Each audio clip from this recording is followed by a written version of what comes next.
Bonjour à tous, nous poursuivons avec la 9e Mishnah, Mishnah tête du premier Pérec. La Mishnah nous rapporte une marloquette encore entre Bet Shammai et Bet Hillel. Qu'est-ce que l'on peut l'envoyer à son prochain le jour de Yom Tov? Bet Shammai Omrim, Bet Shammai nous disent En meshalchim be Yom Tov elam manot.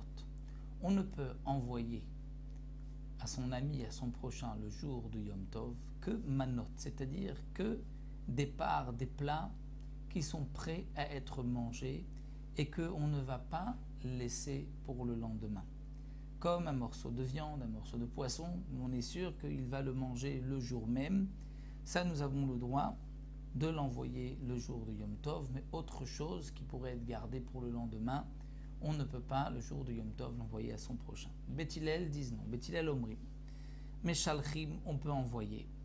Même Behema, Chaya ve'of, une bête domestique, une bête sauvage, un oiseau, de la volaille, ben chaim ben shchutim, qu'il soit vivant ou égorgé. C'est-à-dire que même vivant, puisqu'il a la possibilité de l'égorger le jour de Yom Tov, donc on peut lui donner, on peut lui envoyer une bête, on ne pense pas, on ne craint pas qu'il va la garder pour le lendemain. Bien sûr, le Barthénoura précise que d'après Bet Hillel, ce qui est permis, c'est seulement de l'envoyer avec une seule personne ou à deux.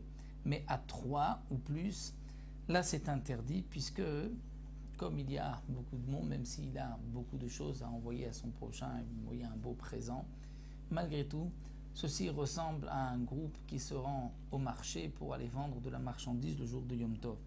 Donc c'est pour cela que ce que Bet Hillel ont permis, c'est seulement lorsqu'il y a une ou deux personnes qui amènent le présent. Donc pour Bet Hillel, on pourra même envoyer une bête sauvage ou domestique, ou de la volaille, même vivant, puisqu'il peut les égorger aujourd'hui, le jour de Yom Tov. On pourra aussi envoyer Meshalchim Yenot, du vin, Shmanim, de l'huile, Slatot, des farines, Kitniot, des lumineux, Avalot, voix. Mais on ne pourra pas envoyer de la récolte, c'est-à-dire du blé. Parce que le blé ne peut pas être consommé tel que, il faudra le moudre. Et on ne peut pas moudre Yom Tov. Donc lorsqu'on envoie du blé, c'est comme si on l'envoie pour après Yom Tov.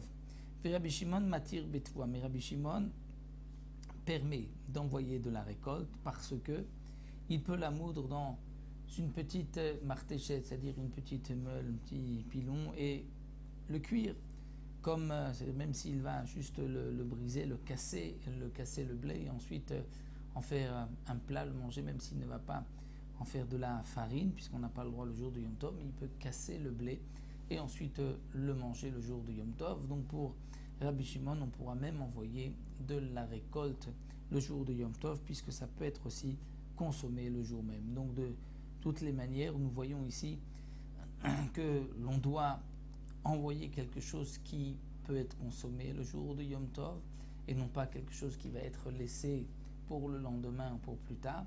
Leur marloquette, c'est est-ce que l'on doit, comme dit Bet Shammai, envoyer seulement quelque chose qui est prêt, où on est sûr que ça va être mangé aujourd'hui, que ça ne restera pas jusqu'au lendemain, ou bien non, d'après Bet Hillel, puisqu'il peut le manger aujourd'hui, c'est suffisant, on ne craint pas qu'il va le laisser pour le lendemain. Donc voici pour cette 9e Mishnah.